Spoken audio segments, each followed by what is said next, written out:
bai. Zer? Igual landik, Hau oso altu dago.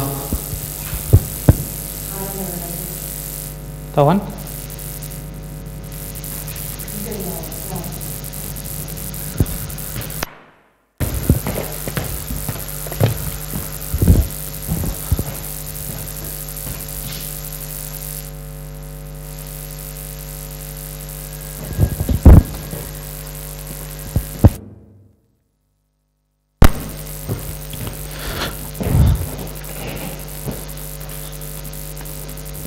Bai, bai.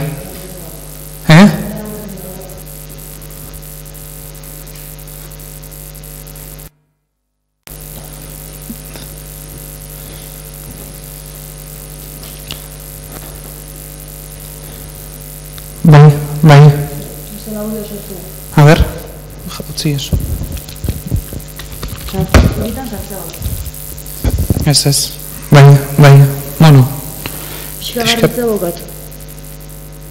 Bai, bai. Hola, ondo. Zela ondo.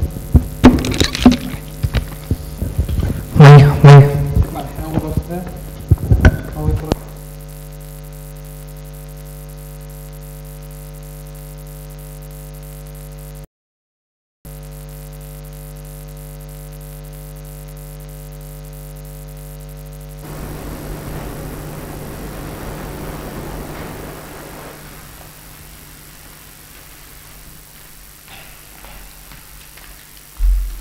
Bai, bai, Amaia? Pitido pixko batez?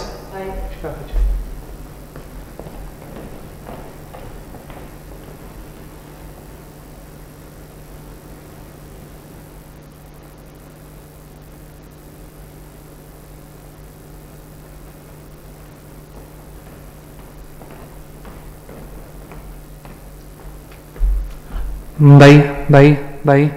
Oan? Hobeto, bai? Vale.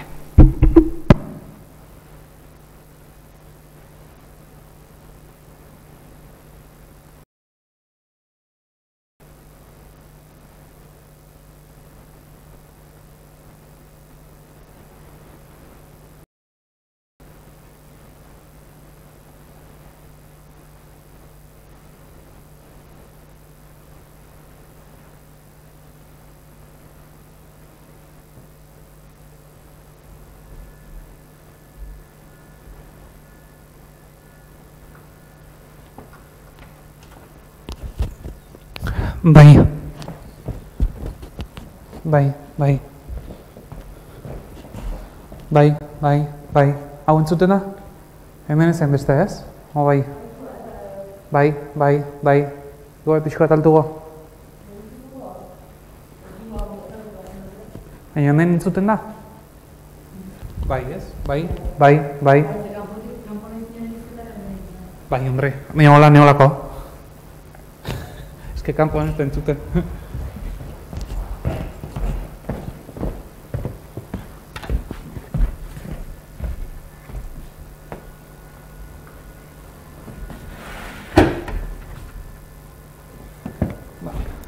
Epa. Ondo. Paso. Ondo.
Zu gasain zaude. Baina, hemengo... Bai. plenoa desberdina da. Ez que horregatik. Bueno, ez igual. Baina, bueno, zalantza edo hori hau. Bai.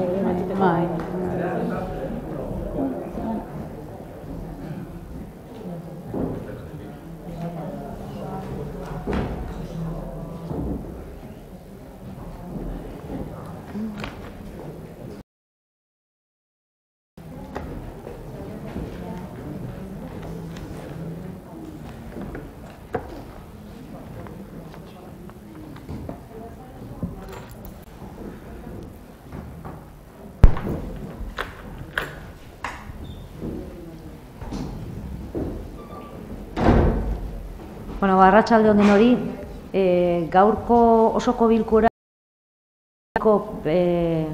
bilkurari dagokiona izango da. Naiz eta azkeneko plenoa apirilaren 1ean egin gendun, eta izan zen Madrileko datorren udal hauteskundeetako maietako zozketa egiteko. Dana gaude, beraz, Begoña nahi dezunean, hasi egingo gara. Kaixo, gabon. Aurreneko puntua da ondorengo akta onartzea, 2019ko apirilaren 1eko aparteko osoko bilkurakoa. Norbaitek badaka... Aldeko botuak? Hau batez onartu da. Bale, ba. Bueno, Bigarren puntua gai zerrendatik atera egingo dugu. Bigarrengo puntua zen udatek eta zerbitzu berrian parte hartuko duten administrarien lanpostuen behin-behineko balorazioa onartzea.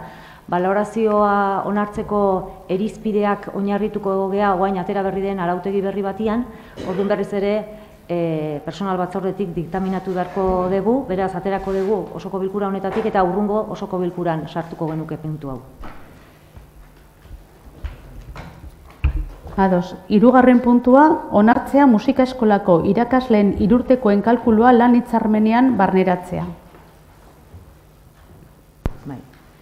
Bueno, musika eskolako langileen lan baldintzak homogeneizatzeko helburuarekin 2018ko abenduaren 20ean onartu zen dekretu bat, eta bertan Tolosako musika eskolako hainbat langileen aniztasuna eguneratzea onartzen zen.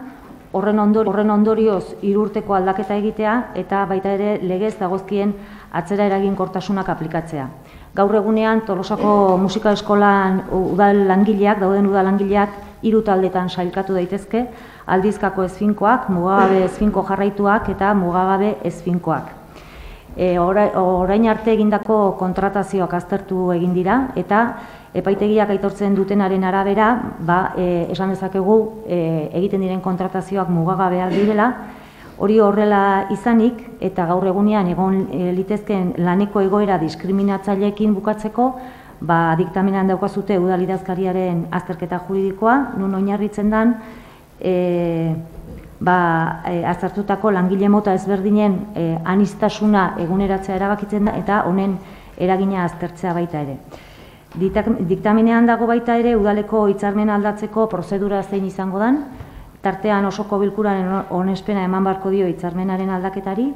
Beraz, gaur onartzen dena da Tolosako udaleko lan hitzarmena erregulatzen dituen lan baldintzen akordioak aldatzea eta ikasturtez ikasturte era jarraituan kontratuak izan diren musika eskolako irakasleen kasuan 3 urtekoen zenbaketarako kontratazio jarraitu guztien epealdia kontutan hartzea.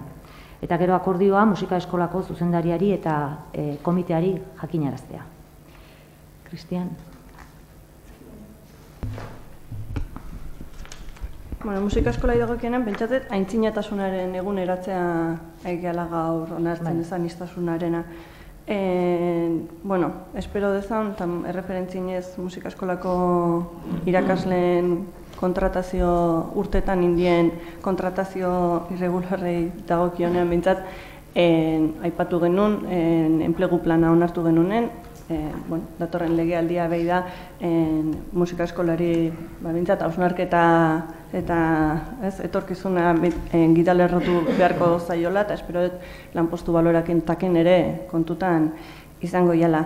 Horrekin ez daukau inungo arazoik, aurretikan aipatu dugun bezala, baina bai ez genuke aipatu gabe utzi nahi, batez ere bai mai gainean geldituan bigarren puntuai erreferentzinez, eta baita honi ere, pertsonaleko gaiak izan dian 2 puntu hauei erreferentzinez, kezkatuta gaudelako, goizeko bileran aipatu dugunaren hildotik, eta baita bozera maile bileran aipatu genunetikan, azken personal batzordeako deialdia egiteko garaian eta batzordea bera egiteko garaian erabili dituzuen moduen gatik.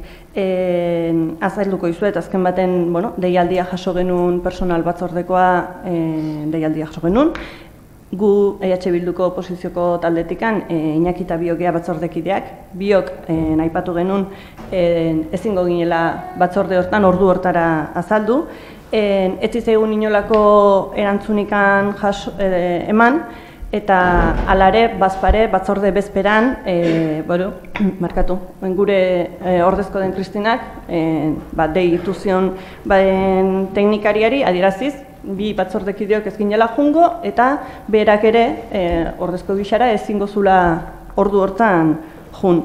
Egun hortan ere ez genuen inolako erantzunik jaso deialdi aldaketarenek, eta batzordea bali mazan, ez dakizteunetan goizeko 8:00, 7:00 jaso genuen e-mail bat, adieraziz batzordea mantentzen zala. Inolako aukerari gabe, mantenduko balitz ere, ezin genuen ez da antolatu ere. Kudeaketa, ez dakit nola baloatu, ez dakit negargarria esan, ez dakit izan dan hau desproposito bat, ez dakit ze hitz erabili hau adierazteko. Ze azken baten, hemen gabiltza denok gora eta bera, elkar ikustegean, ikustet gainera jakinda plenorako gaiak ziela, onartu inbartziela, gutako baten presentzia ezinbesteko ikusten dut ni behintzat, azkenen batzordea ospatu da, gobernuko zinegotziei informatu die eta onartua, da pasa aurretik eta plenora, eta gaina are gehiago gaur ikusi da, gora bera, azkenen mai gainean utzi barri izan dudala gaia, erabat osatuta etzeolako puntuak. Orduan, bakit oain esango iazuela, datorren legealdia behi da, hoi dena ondo arautu behar dela, batzorde maiztasuna definitu behar dela eta ordutegi horiek horrekin ados, baina goizen esan izueten bezala, bada. Ezin dezuela etorri, noiz gelditu gaitezke? Eske ezin dela da hemen apisinadora pasa, eta hala, kosta batzordea itea, onartzea eta guri muzin eginez. Baina, alare, eta pixkatinakik aipatu dizun bezala, legealdi honetan zehar gure jarrera eta estilo ez daukau bestelako eragozmenik eta puntu hau onartuko dugu. Pixka bat zuri erantzunez Lore, egia da bat personaleko batzordea egintzanen goizeko 8:00 egintzala deialdia eta zuek adierazi zen utela, ordu horretan ezin zen utela, eta agian hor formatan telefono dei bat faltatu izan dudala, ez?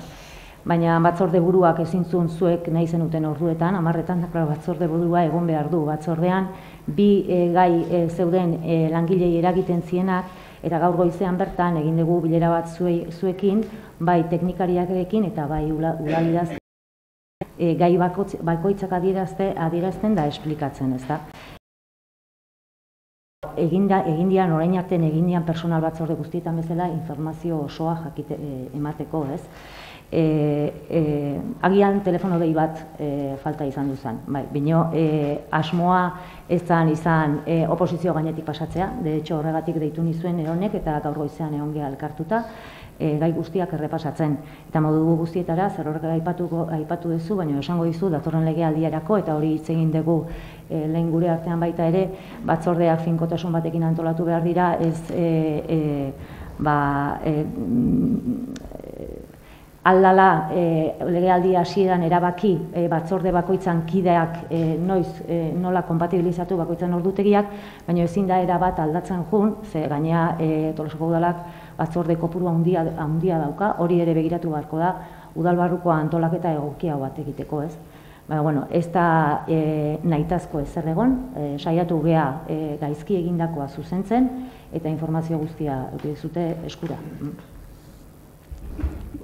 prezio txiki bat indezaket, beste gabe ez dadin geizki ulertuik egon azkenen, guk ordu bat proposatu genuen, ordu alternatibo bat, zuen aldetikin inolako bestelako aukerarik ez ganulako izan. Osea, hitzeitea geneukan, guk izan ziteken beste edozein ordutan kideok, azkenen aurreko legealdin, lehen aipatu izueten bezala, jakinda bakoitzak bere lana eta bere bizitza badaukala, adostezan deialdia egin aurretikan. Personal batzorden hain zuzen ere alaxe itezan, eta beste gabe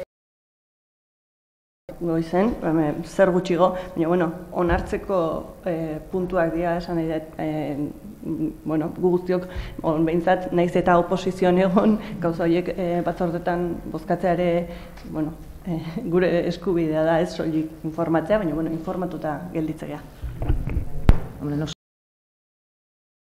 Ez naiz jungo joan nahi ez deten tokira, eta ez naiz hasiko aurreko legealdian gora berak aipatzen, porque aipatuko nituzkenik, bakarrik esangoet, bereziki berdintasun batzordea zala irekia eta pixka adostean aldekoa. Bestela, 1001 adibide jarri nitzakeen, jarrera etzala hain adostasunaren aldekoa oposizioarekin behintzat.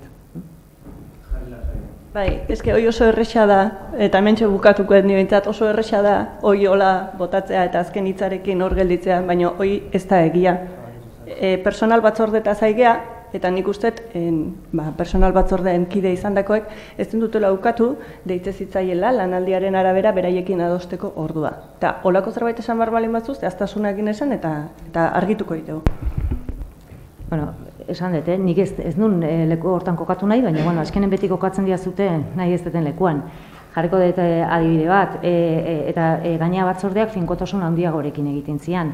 Ez zeuden hainbeste gora bera legealdiotan egondan bezala, eta nik uste dut gobernun aldetikan egondala beti borondatea adosteko, guain legealdien maieran gaude 4 urte guzti hauetan. Adibide bezala jarriko kultura batzorde bat. Halako batean, zinegotzia, tamalez Joselba Andueza zendu zanean, nik kultura batzordean parte hartzeko eskatu nun, eta nola egiten zian ordu horretan ezin nun jun, aldaketa eskatu nun, da santziazun ezetz. Santziazun ezetz. Inolako esplikazio gabe. Neri neroni. Urrongo puntura. Lehendabizi bozkatu beharko da, ez ez bozkatu da. Bozkatu da. Nik ez jaso bozketarik, horregatik, bozkatu behar dago, Bai. Aldeko botuak? Hau batez. Bale, bosgarrena, itxitako ekitaldiko fakturak onartzea. Faktura hauek dira 2019 ekitaldian jaso diren fakturak, baina 2018ko ekitaldiko faktura data dutenak. Osoko bilkuratik pasatzen dira, eta, hori da. Ez da, inorrek zerbait komentatu nahi duen, edo zuzenean onartzera pasako behar. Aldeko botuak? Hau batez.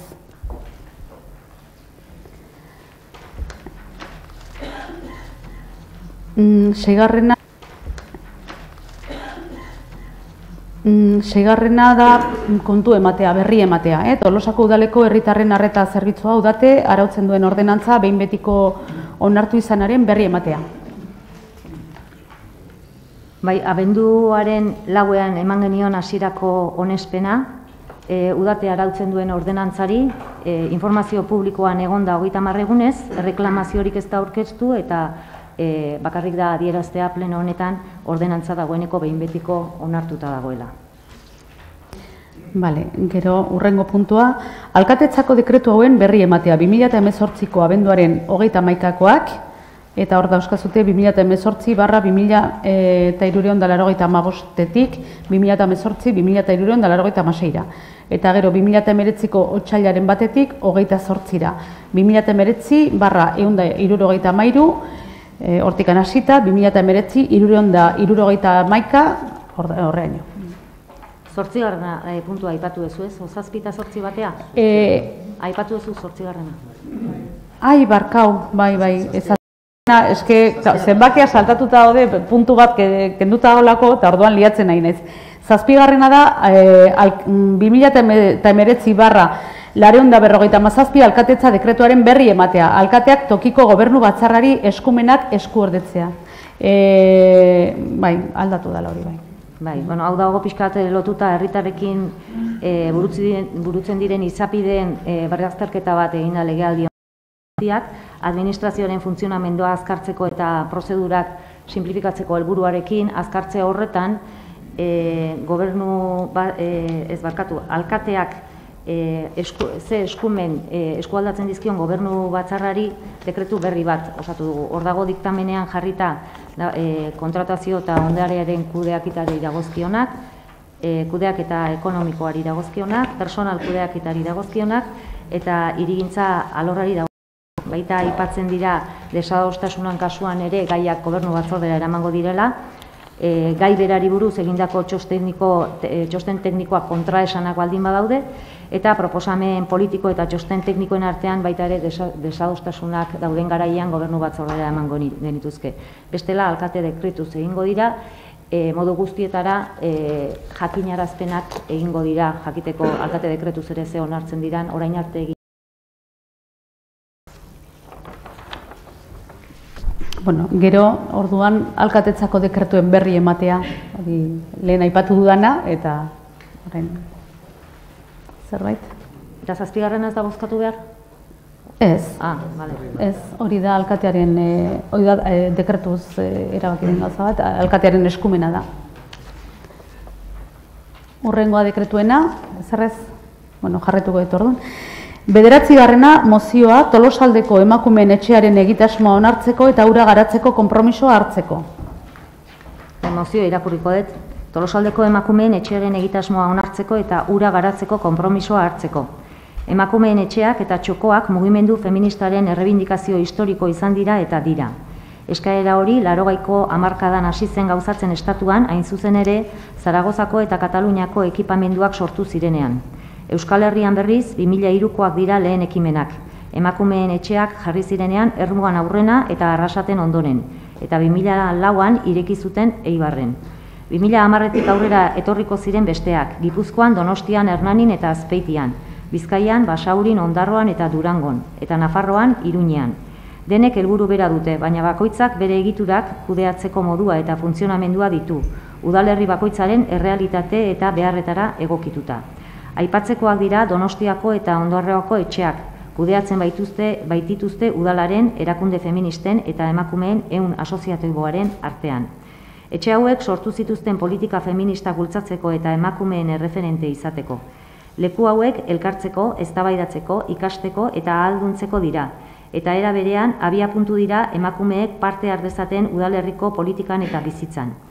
Era askotako gaiak izaten dituzte aztergai eta herriko kolektibo feministen eta emakume taldeen kezkak eta jakimina jasotzen dira besteak beste, teoria, literatura edo genealogia feminista, indarkeri matxista, autodefensa feminista, sexualitatea, abortatzeko eskubidea, emakumeen arteko aizpatasuna, aholkularitza juridikoa eta psikologikoa ematen da, eta liburutegi espezializatuak antolatzen dira. Aurrekariak, Tolosan emakumeen etxearen aldarrikapena, lehen da biziko aldiz, Tolosako emakume eta gizonen berdintasunerako bigarren planaren 2009-2011 ebaluazioan egin zen, eta 2012an Tolosako emakumeek espazio propio baten eskaera egin zuten.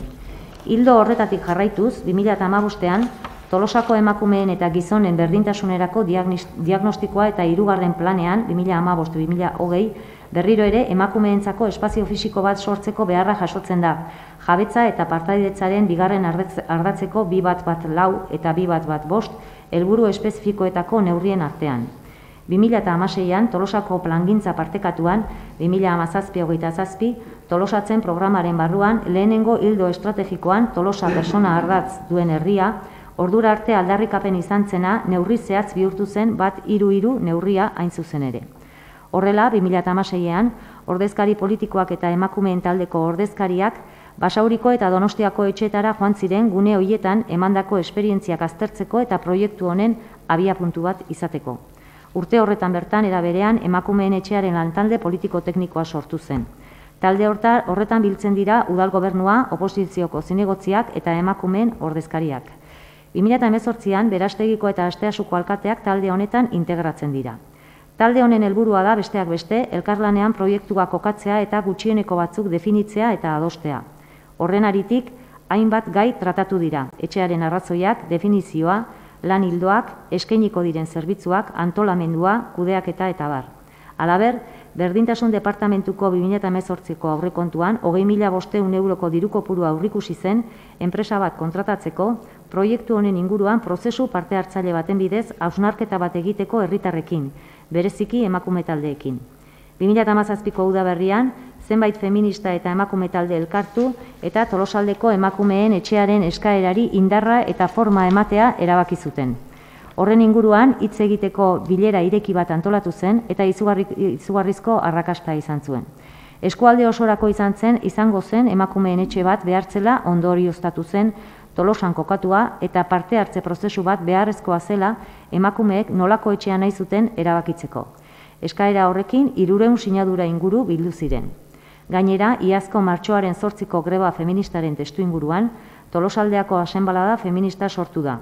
Bere erronka nagusia emakumeen etxea sortzea da, eta horri begira eskualdeko emakumeen eta eragileen arteko sareak eraikitzea, elkarlanean jarduteko baldintzak sortzea, eta errealitate bihurtzeko plangintza edo bide horria lantzea, eta azkenik, herriko naiz eskualdeko eragile eta herritarrak era honetako ekipamenduaren beharraz sensibilizatzeko komunikazio kanpainak garatzea. Beraz, 2018ko maiatzean hasiera eman zitzaion parte talde gehiago sortu ziren. Talde eragilea, Tolosaldeko asanblada feministako ordezkariek, emakumeen taldeko norbanakoek eta Tolosako berdintasun teknikariak osatutakoa. Eta emakumeen gune zabala interes duten eskualdeko emakume orok. Prozesu parte hartzailea Eluiar aholkularitzako teknikariekin garatu da. Horrela, prozesu parte hartzailea 2 fasetan garatu zen. Lehen fasea maiatzean eta ekainean, etxearen printzipioak, helburua, nolakotasuna, erabilera eta jarduerak definitu ziren. Eta bigarren fasean, irailetik abendura bitartean, etxearen kudeaketa eredua, antolaketa, baliabideak eta abar definitu ziren. Prozesuan zehar guztira eskualdeko 104 emakume ingurup hartu dute parte. Hoiek horrela, Tolosako udaleko udal taldeek osoko bilkura honetan erabakitzen dute ondorengo konpromisoak hartzea udal esparruan. Bat, onartzea, talde eragilean sortuko onartutako emakumeen etxearen egitasmoaren zehaztapenaren dokumentua. 2. Babestea Tolosaldeako emakumeen etxearen egitasmoa, balizko aldaketa politikotik harago eta prozesu naiz emaitza alderdi politikoen interesen logikatik kanpo mantentzea. 3.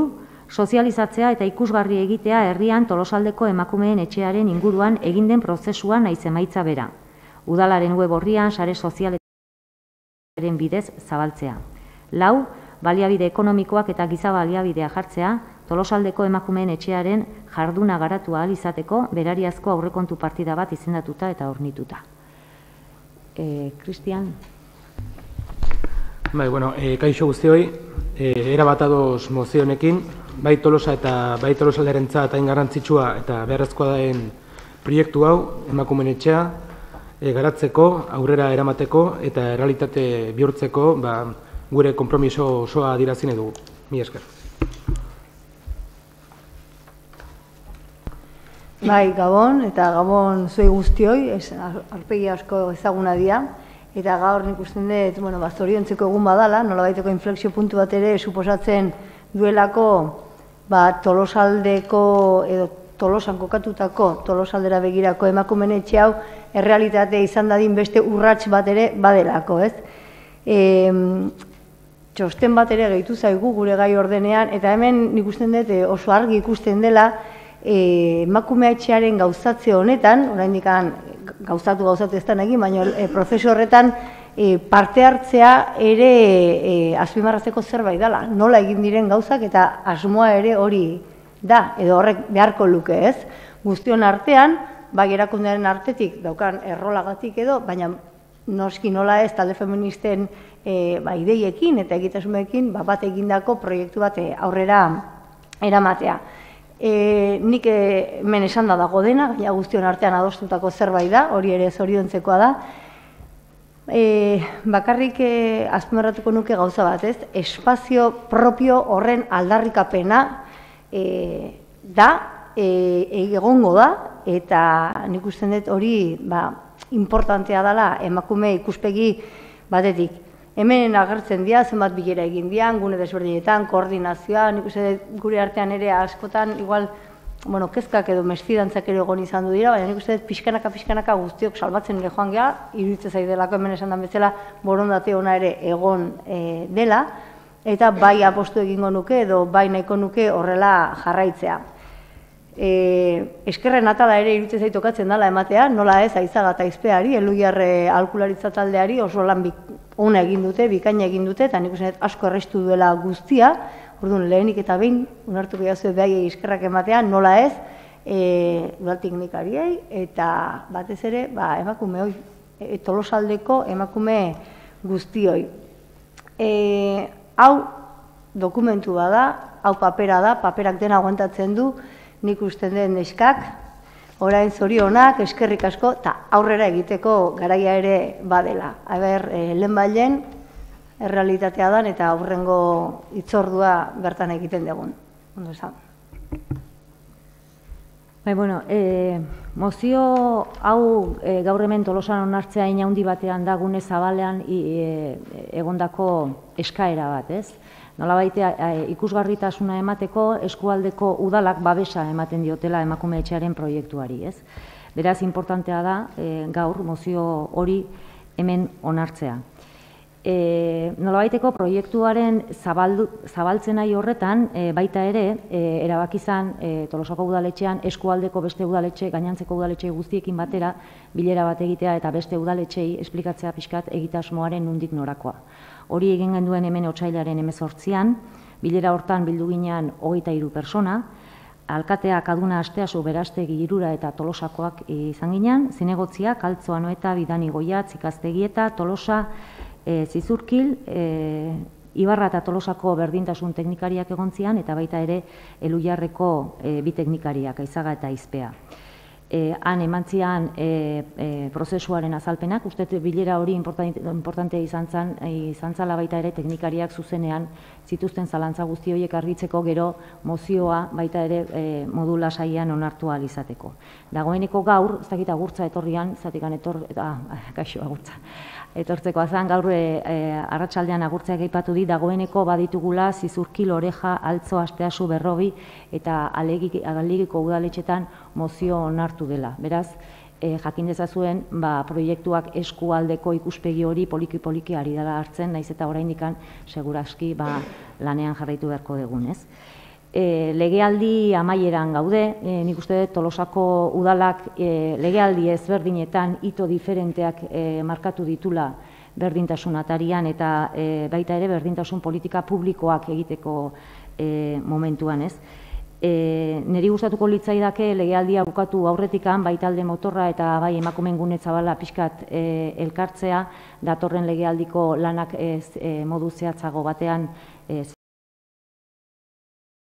bileran lan baldintzen proposamen bat zehaztu zen, lan mardula dago egiteko, udalari dagokionez dagoeneko ja teknikariak espediente bat zabaldu du, espediente horrek jaso beharko du memoria eremu fisikoaren deskripzioa, zerbitzuen deskripzio zehatza, proposatzen den kudeak eta mota, zerbitzuaren azterketa ekonomikoa, arautzeko proposamena eta arautze horretan baita ere emakume taldeak orain arte egin den dinamika berdinean jarraituz ere zer esana eta zer hitzeina badaukagu oraindikan, kontu hartzaileen txostena, idazkariarena eta administrazioak eskatzen ditun txosten guzti horiek, ez? Hori dokumento edo espediente hori luzea izango da, lan mardula izango da. Orduan nik baita ere eskerrak eman nahi dizkizuet emakumeok egin dezuten lan guztia, baina nik bereziki agurtzari eskerrak eman lan honen koordinazioan sartu ditun ordu guztiakin, eta hemendik aurrera tokatuko zaion danarekin, ez? Animatzeko. Eta orain, jake etorri zaten, da inbeste etorri zaten, bai?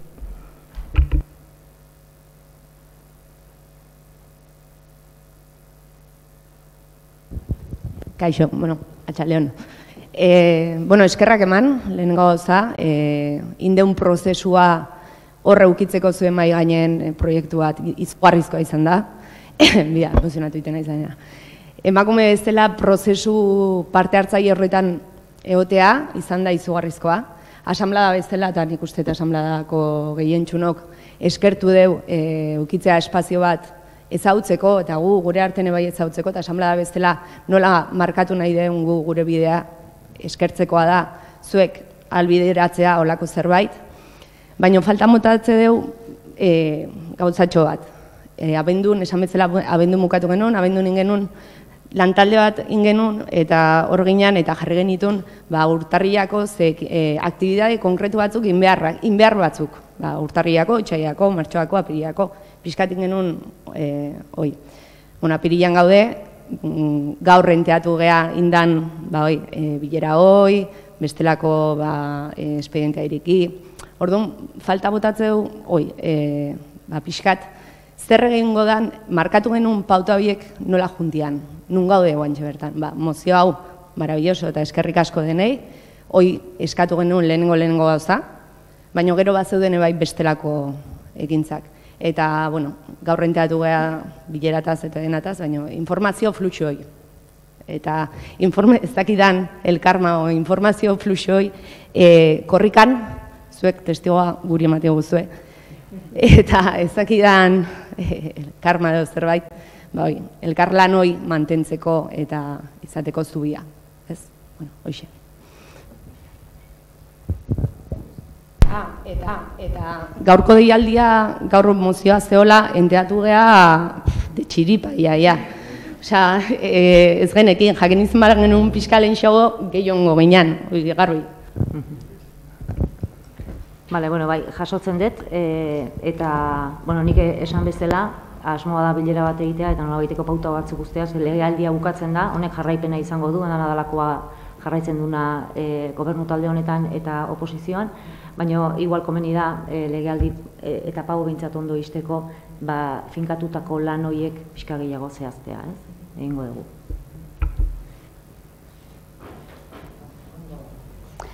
Bozketa orduan. Aldeko botuak? Hau batez.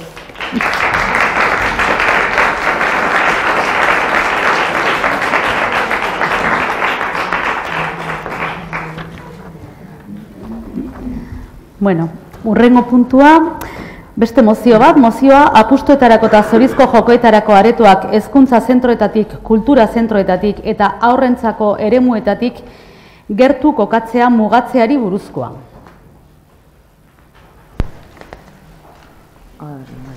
Azken urteotan ikusi dugu apustuetarako aretoen kopuruak, esplikatu behar da, hasi duen kopuruak, esplikatu behar da, hasi naiz ni korrika baino.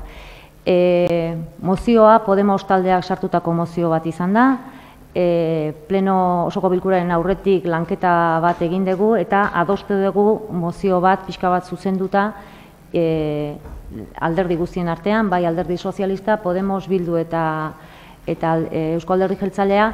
Orduan alternatiboa irakurriko dugu, adostutakoa irakurriko dugu eta bestea bere horretan geldituko da.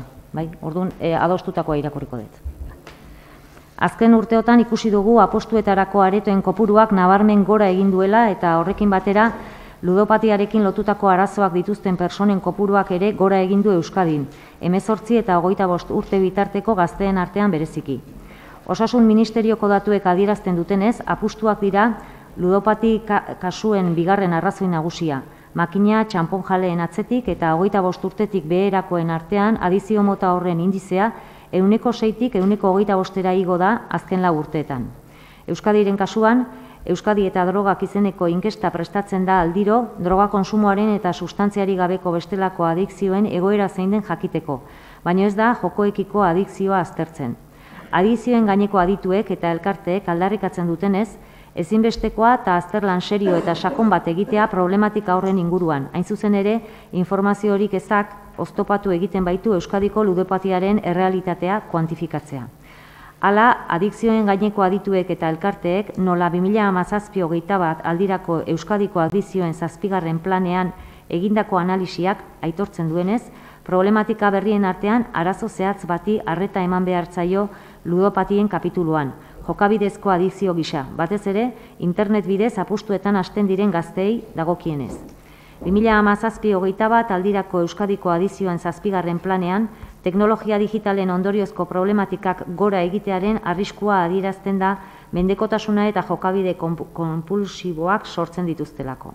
Era berean, jokoetan aritzeko aukera errazten duten kanal berrien arriskua oso larria da, baina horren inguruan dauden ekintzak oso urriak dira. Dena dela, adizioen eskaintza murriztearekin lotutako ardatzak ia ez du neurririk jasotzen jokoaren eta teknologia digitalen aurka, beti ere publizitatean eta joko eta teknologia digitalen eskaintzen sektoreak berak izan behar duen autokontrolakizunaz haratago. Online jokoen eskaintza izan den zabalkundea gure herrietako kaleetara ere iritsi eginda.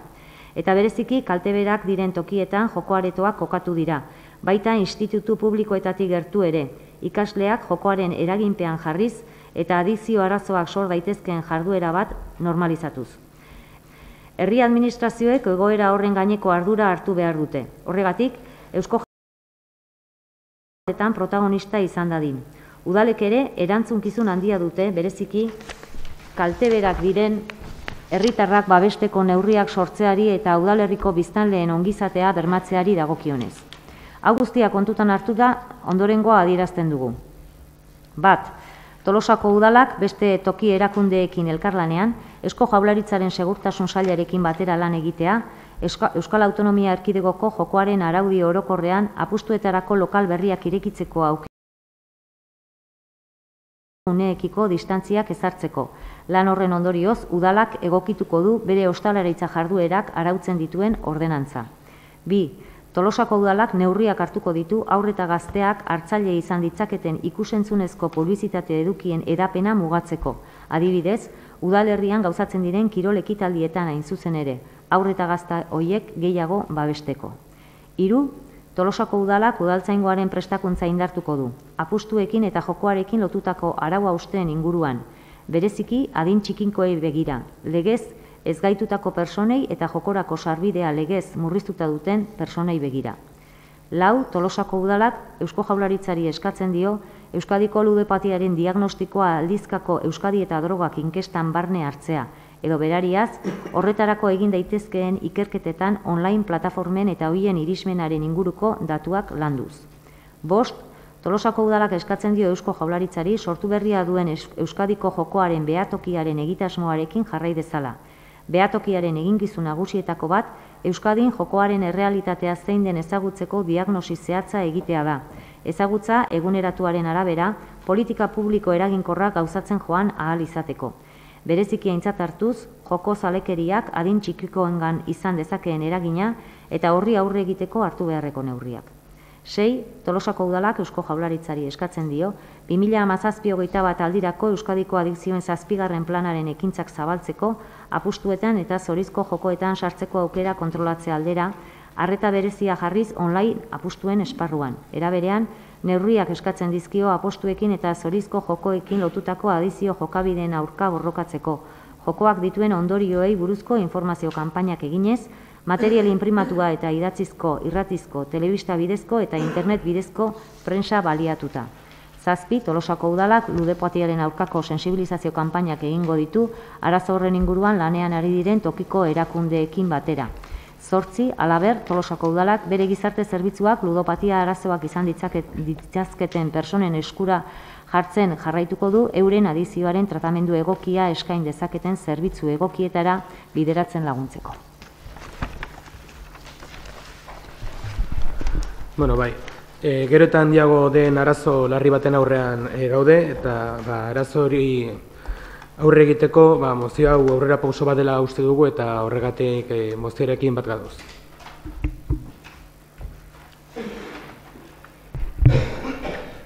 Arratsaldeon, egia santa mozioan oso ondo adirazita dago, momentutan ludopatia arazo larria bihurtzen ari da, momentutan jokoan apostu egiteko daude aukerak izugarri handitu dira, internetek ekarri du hori, neurri handi batean. Adin bat daukagunok batzen geha, hasi batean bingoak eta jarri zituztenean, eta txampon jalak eta, egon ziren arazo larriak, familia askotan horrekin.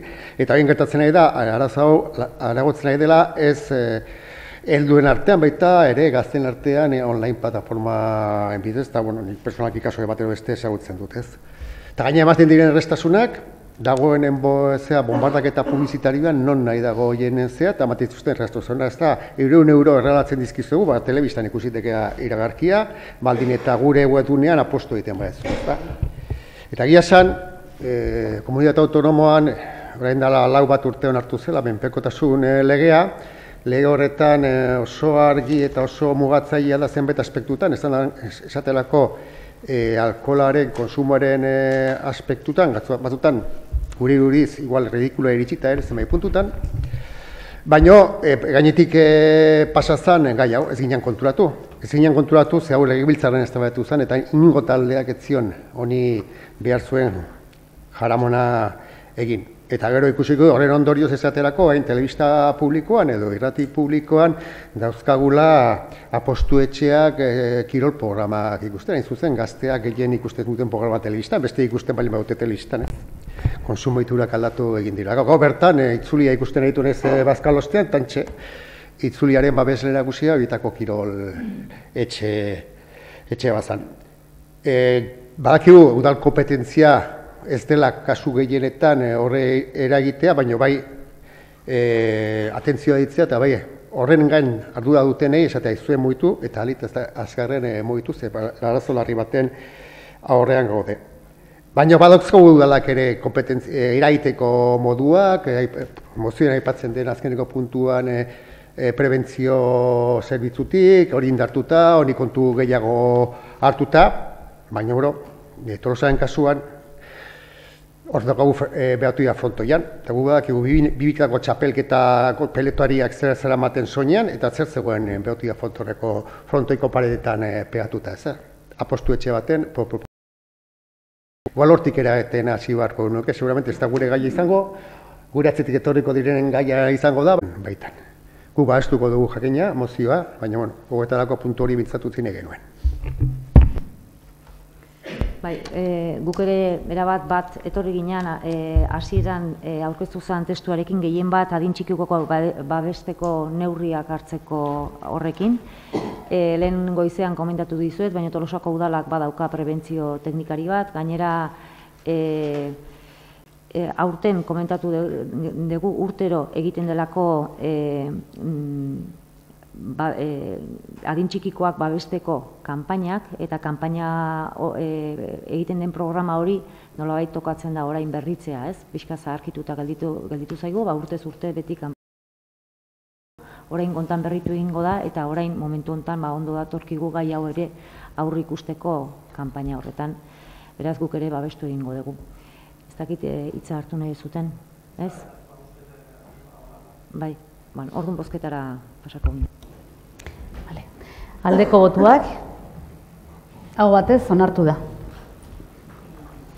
Hurrengo puntua galderak eta eskaerak.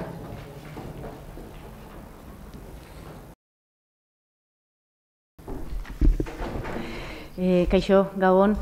Bueno, ni motx jungoa, asteburun izan dugu merkatarien batzar orokorra, auki genuen aukera aldun hautagaiei entzuteko ere bai. Eta, pixkat, han azaldu zen galdera baten ingurun itzin nahi nun, ez bakarrikan han azaldu zalako galdera, baizik eta lehenagotikan ere bai kezka bat aipatuta zigutelako lehenago, ez? Pixkat, gaia Fikoban eta egiten dian outlet feria handi hoien ingurun galdetzeko asmoa neukan. Kezka guri aipatu zigutena bai izan zen arduratuta zeudela jartzen dan publizidadearen ingurun. Jartzen dian tokiak oso ikusgarrik diala, kartelak eta jartzen dian kartelak, oso tamaina handia eukitzeuela eta ez oteien kalte ingo benetan tokiko merkatari txikiei.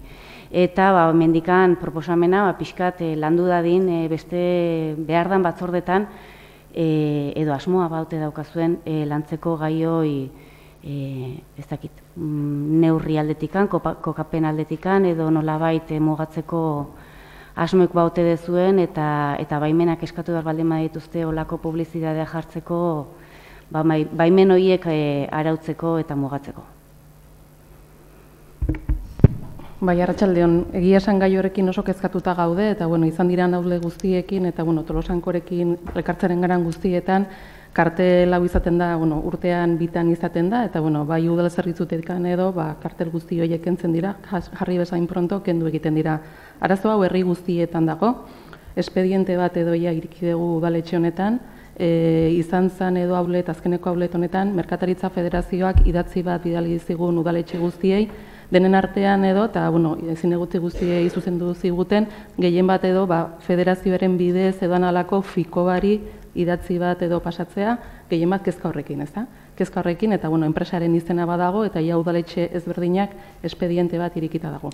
Gai hau burrengo merkataritza batzordean aipatu nahi nuen, zatik azkena luzea izan zen oso, baina hau hain dela 2 asteko gai bat izan zen horregatikan beraiek atera zuten baita igandean ospatu zen batzar horretan. Baina baiat gideratuta dago bai Merkataritza Federazioatikan, udaletxeko zinegotzi guztiei eskatu digute atxikitzea idatzi bati, gehien bat edo gai guzti horiek eta fikobari edo eskatzen edo gai horiek edo nalako. Egia esan baita Merkataritza Federazioatikan bai jartzen duen enpresaren edo kontaktua jarri digute eta gure sailean edo espedientea irikita dago, beraiei helarazteko argazkiak ateratuta daude, jartzen duten bakoitzean, nola kentzen ditugu, egia esan azkeneko horretan baita leku handitan pegatu dituzte, kolakin pegatu dituzte eta denbora desiente, eta herri guztietan izan da, bai Tolosan, Zarautzen, Donostian eta olako guztietan eta denen batera eta espedientea irikita dago. Baina izan da azken hilabeteko gai bat. Eta horregatik atera zuten batzarrean.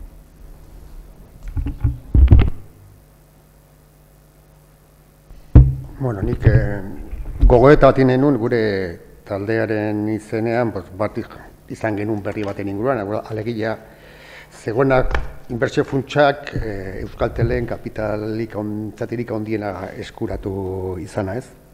Eta ekartzen dugu gaia ona, iruditzen zaigulako, eta hala delako Euskaltel sortu zelako guztion inpostuenetatik eta diruatik, gure aurrezkiek ematen zituzten mozkinetatik, eta Euskaltelek disfrutatu zuela fizuntzutikoko sarea bat guztiok pagatutakoa. Eta poltsara atera bertzuenean, ia musutruk eman zitzaiona Euskalteli. Egin beraz izan, Patxi Lopezen garaian, kutxa egiteko akzioak. Eusko Jaurlaritzak Euskaltelen zituen akzioak saldu zutenean. Jarraitu du, kutxabankek momentu honetan, Euskaltelei buruz deraman politikarekin. Eta iruditzaigu, ardugarakeri oso handia, egungo Eusko Jaurlaritzak jakinaren gainean zegona, zertan asa izen, ze asmoetan ari zen, nolabait esikusiaren egin, urrats eraginkorri behintzat eman izana, eta haienek aibiltzea, esan ez, pentsatzen dugula egoitza soziala Euskal Herrian jarriko dugula. Zepor, arazoa ez da egoitza soziala bakarrik, arazoa da Euskaltelentzat, Euskal Herrian lanite duten espentza guzti horietan hori hemendik mugituko baliz etorkizunea, eta ez da gara arrazoi prestatzeko bestela gertatuko ez denik, eta hor daukagu gamesa momentu enten simensekin dozkan arazoi guztiak, ezagunak direnak, eta eutzetzagu, gu guztio pagatu dugun sare bat, guztion sortzen lagundu dugun enpresa bat, nola, arduan politikoek, utzi duten, 3 batzuen esku, eta 3 horiek izan dezakete ahalmena, enpresa hori Euskal Herritik atera, eta gure ehun industriari kaltea handiak egiteko hori bat. Eta ez horretan, eta ja ikuspegi personaletik, ni nahiko frantzimenta naiz, Frantzia asko gustatzen, Frantzia asko oso ondo dituztela. Eta egiten dutena oso ondo da, enpresa estrategikoak zaindu, eta Frantziako gobernuak ez da baten patzurik astone dirua sartzea, eta horrekin kafi kompetentzia egiten balin badio. Hiruak saltzea, Frantziako elektrizitate sarea ez da pribatizatu, nazionala da. Eta bueno, Euskal Herrian, Frantziatik Pirenoni paraldea gehiago behiratzen deun, eta izan beste Pereroren hegoaldera. Eta nik uste dut, momentu honetan, ardura zukatenek Euskal Herrian operazio kamusten saiatzeko gutxein dira. Guztioi, hiritar guzti hori eraikitzen lagundu dugun hiritar guzti, gure inpustukin eta gure aurrezkiekin.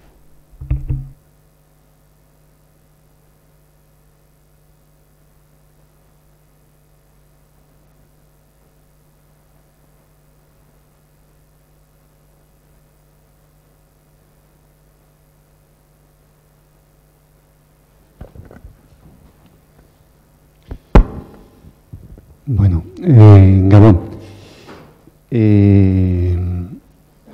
nik erderaz itzengo dut. Somos miembros de TOPA y la última vez en la que acudimos aquí fue de enero. Desde entonces se han venido realizando en el Triángulo unas concentraciones que de alguna forma, desde nuestro punto de vista, muestran que hay otra realidad que esa que la señora alcaldesa le informan en los despachos a los que acuden. O sea, hay gentes que tienen quejas de la sanidad que están recibiendo. El hecho de que las quejas no se presenten de forma individual, que es como se está solicitando, es debido a que hay gente pues, que en principio no tienen costumbre de hacer esas cosas, les sobrepasan esas cosas, y por otro lado hay gente que tiene miedo a presentarlas. Pero desde luego el malestar existe, es una realidad y se está demostrando cada 15 días y se va a seguir demostrando, y por lo menos esa es nuestra intención, cada 15 días en el Triángulo. Bueno, hay otra parte de gente que está acudiendo también al Triángulo porque, bueno, tras la información que sacamos nosotros a partir de la asamblea, de la última asamblea que hicimos, la gente está dándose cuenta que la cantidad de dinero que estamos recibiendo esta comarca en relación con el resto de comarcas es bastante menor que ellas, y entonces por eso están solicitando una equidad en la atención sanitaria. Están diciendo, nosotros cumplimos con nuestras obligaciones de pagar nuestros impuestos, nosotros queremos los mismos derechos que el resto de comarcas.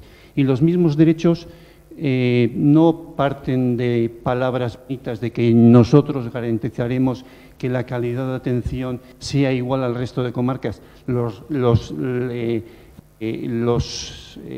calidad de atención de alguna forma se asegura con misma dotación económica en las distintas comarcas. Y esta comarca está recibiendo 30% menos de dinero que el resto de comarcas, lo que hace que ese garantizar sin hacer nada por conseguir que tengamos la misma dotación económica es eso, lo que antes decía, palabras bonitas. Bueno,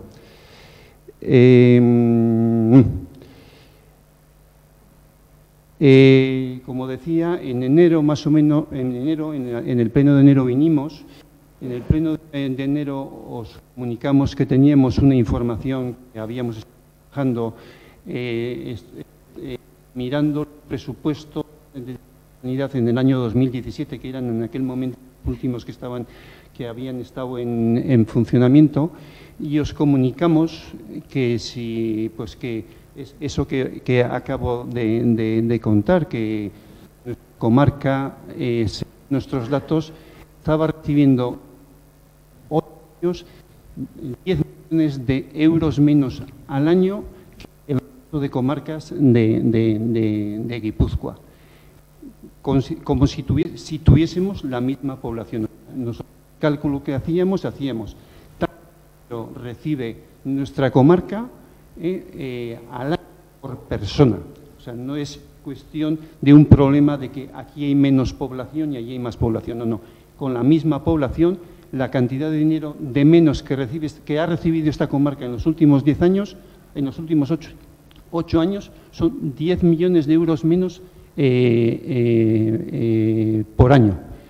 Si a eso le sumamos el que en esta comarca, en los últimos 35 años, la fecha en la que se empiezan los hospitales comarcales en Guipúzcoa, desde entonces aquí no se ha invertido en infraestructura inmobiliaria, no se ha hecho ningún hospital público, mientras que en el resto de comarcas sí que se ha hecho, eso supone otros muchos millones de euros, pues tendríamos más de 60 posiblemente, pues tenemos ahí esos 60 más 10 millones de euros por 8, 140 millones de euros han llegado de menos a esta comarca en relación con el resto de comarcas de Guipúzcoa.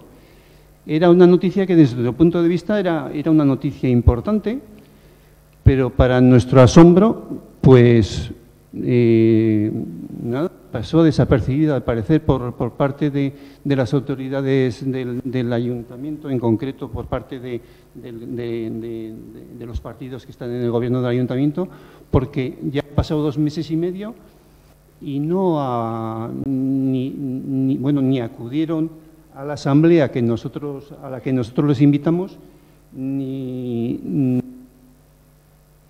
nosotros en ningún momento. Y a nosotros nos llama la atención, o sea, que haya una información de ese calibre en el que resulta que hay una información en la que se ha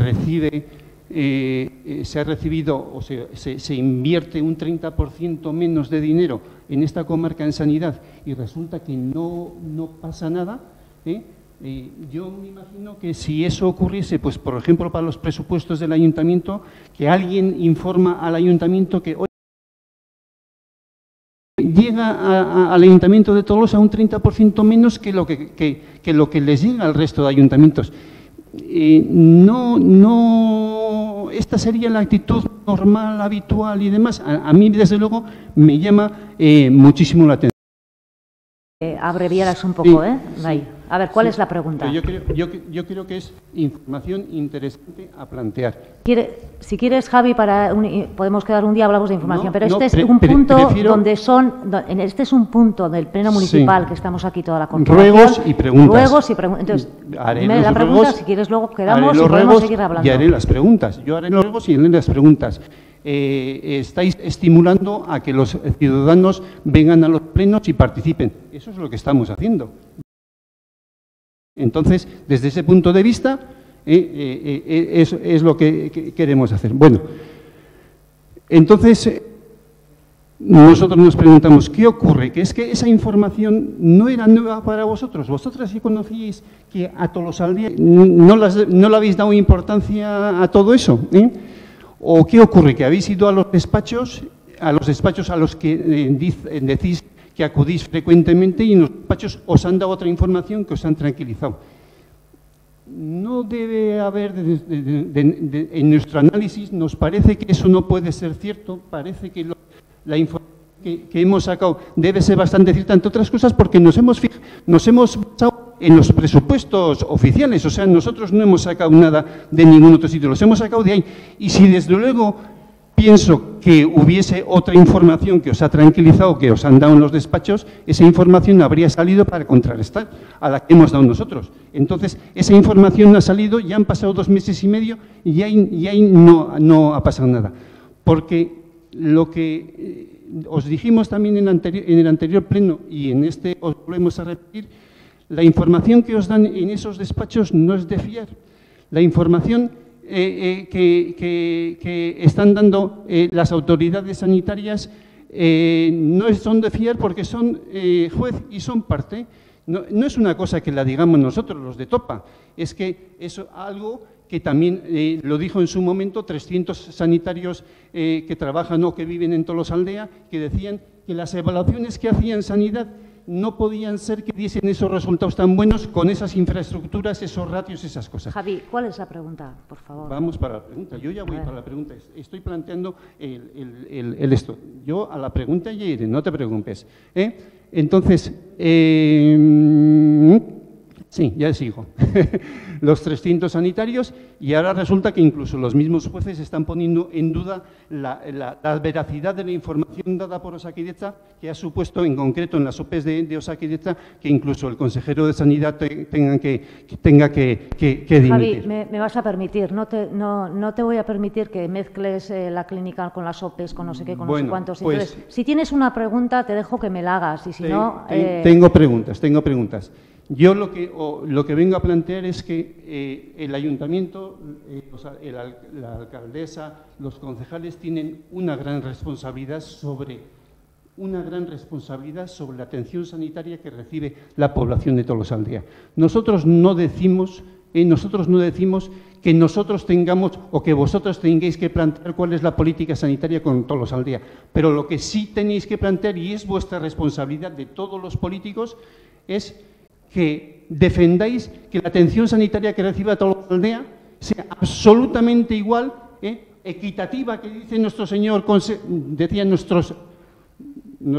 exconsejero y nuestro lehendakari, equitativa con el resto de comarcas. Eso es una responsabilidad de este ayuntamiento. Este ayuntamiento, si resulta que se entera que reciben un 30% de inversión menos sanitaria que el resto de comarcas, este ayuntamiento tiene que reclamar, este ayuntamiento con todos los partidos políticos, tiene que reclamar, porque esto es una cosa que no afecten a los rojos o a los verdes, a los rubios, esto nos está afectando a toda la población de Tolosaldea.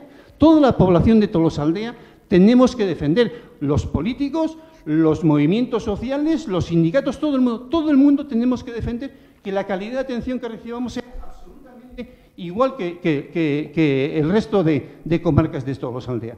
Entonces, que me he perdido, espera un momento que vuelvo.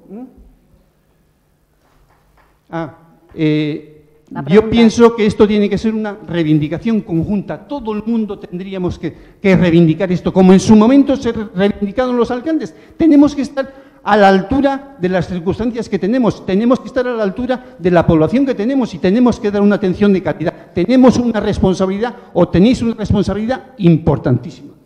A ver, y vamos a las preguntas. Me ha llamado la atención al revisar el programa, en concreto no he podido acceder al programa del PSOE, pero he accedido al programa que... Si todavía no lo hemos sacado. Bueno, me extraña mucho. Javi, el ¿qué programa? panfleto ese también editado... Todavía el programa no lo hemos sacado. Bueno, que te lo daré en mano. A lo que me refiero es... Si tienes alguna pregunta, te lo contesto al momento, no te preocupes. A lo que me refiero es al programa ese al panfleto ese tan grandecito... El programa todavía no lo hemos sacado, no te preocupes, que ya te lo entrego. En el que habla, en Tolosa hay... vamos a dar la solución o tal, o plantear soluciones a las verdaderas necesidades y preocupaciones de los aldeanos.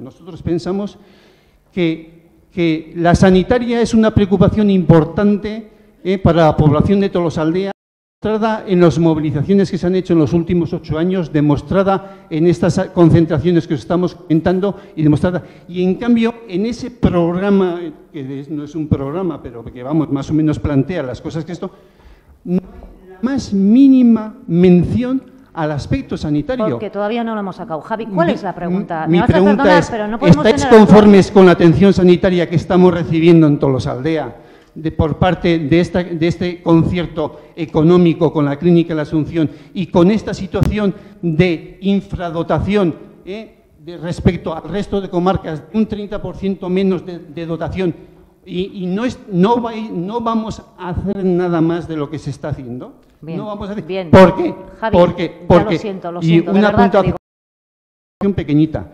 El día pasado nos comentabas también, más de una vez nos has comentado, que te has reunido muchas veces con las jefaturas, La verdad es que la efectividad de esas reuniones, ya lo siento informarte, pero es prácticamente ninguna. Y me remito a los hechos. Esos datos que os comentábamos de los 10 millones de euros, esos datos que comentábamos se referían a los presupuestos de 2017. Posterior a la Asamblea hemos estado trabajando los presupuestos del 18 y del 19. Los presupuestos del 18 la diferencia ya no es de 10.300.000, es de 12 millones de euros, y la diferencia en el 19 son de 13 millones de euros. La diferencia va aumentando anualmente entre nuestra comarca y el resto de comarcas. O sea, esas reuniones que estás manteniendo, en principio, por los hechos no los conoceréis, no están sirviendo para nada. Ya es momento, creo, que pasemos de hablar y de esto a realmente reivindicar. No se puede ir a pedir, no se puede ir a mendigar, hay que ir a reivindicar.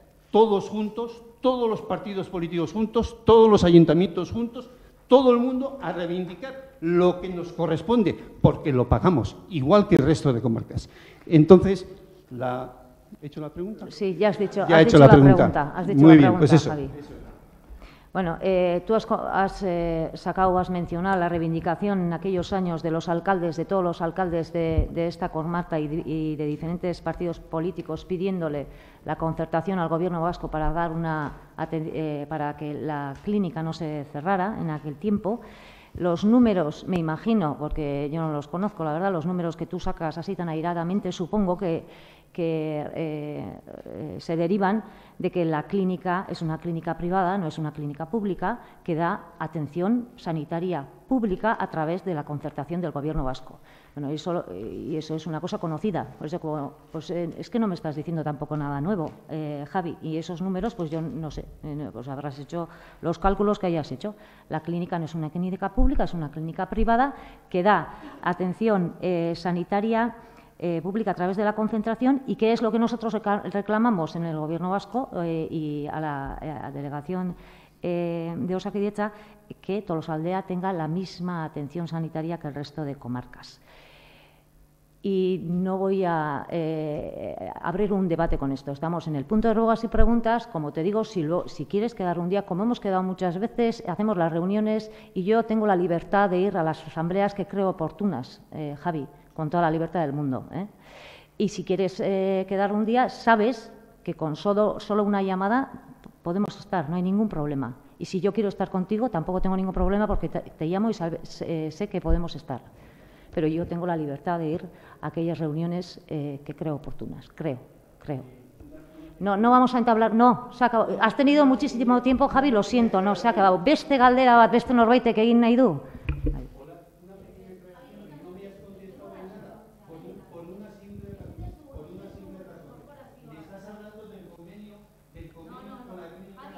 Javi, estoy diciendo que no tienes opción a hacer otra pregunta porque has pasado muchísimo tiempo. Estamos aquí 17 personas y lo siento.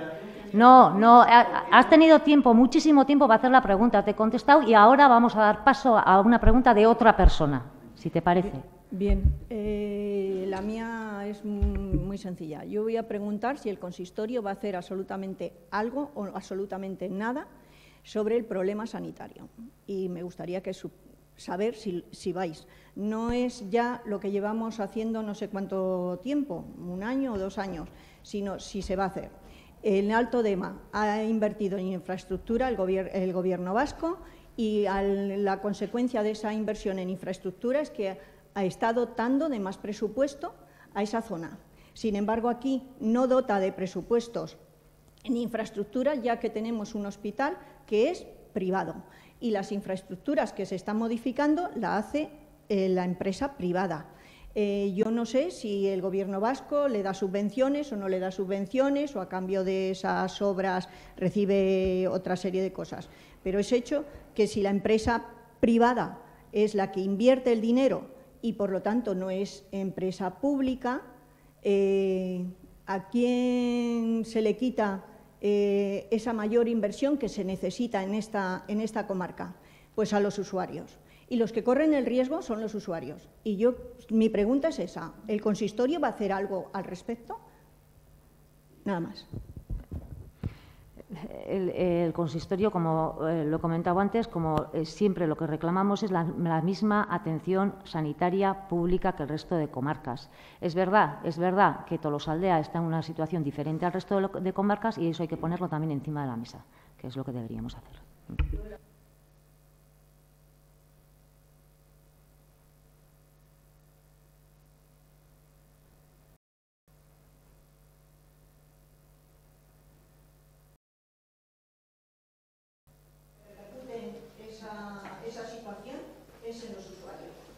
Beste personaren batek galdera egin nahi du, bai?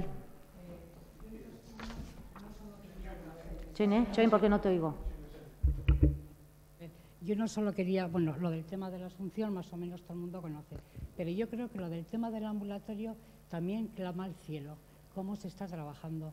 Lo que no es normal es que el día 1 te reciba el médico para hacerte una analítica y tarden 7 días en hacerse esa analítica.